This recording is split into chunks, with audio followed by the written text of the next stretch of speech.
Mother's day वाले दिन मैं अपने दोस्त के घर चली गई। उसकी ननद अपनी माँ के लिए केक लेकर आई थी। उसकी सास जब केक काटने लगी तो केक काटते काटते वो इमोशनल हो गई। बोली, मैं तुम लोगों के लिए कुछ भी नहीं कर पाती हूँ। असल में उनके पति एक सरकारी टीचर हुआ करते थे। रिटायर होने के बाद पेंशन से ही बड़ी मुश्किल से घर चलता था। बोलते बोलते माँ बेटी दोनों रोने लगे। मेरे दोस्त की तरफ देखने लगे। शायद वो उससे हमदर्दी की उम्मीद रखते थे जो कि उन्हें नहीं मिली, तो दोनों मुंह मुंह बना गए। शायद उनको बुरा लग गया था। मैंने जब अकेले में ये बात अपने दोस्त से पूछी तो उसने इस बात पर कोई जवाब नहीं दिया, लेकिन मैं उसकी मन की व्यथा जानती थी।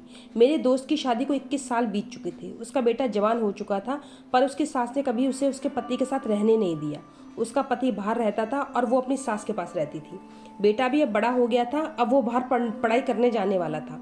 उसका मुरझाया हुआ चेहरा उसके दिल का हाल बयां कर रहा था।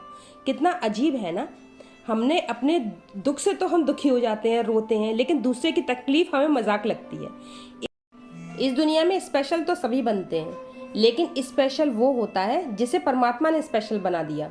जब किसी दूसरे की तकलीफ देखकर हमें तकलीफ होने लगे तो समझ लेना चाहिए कि अब हम स्पेशल बन चुके हैं।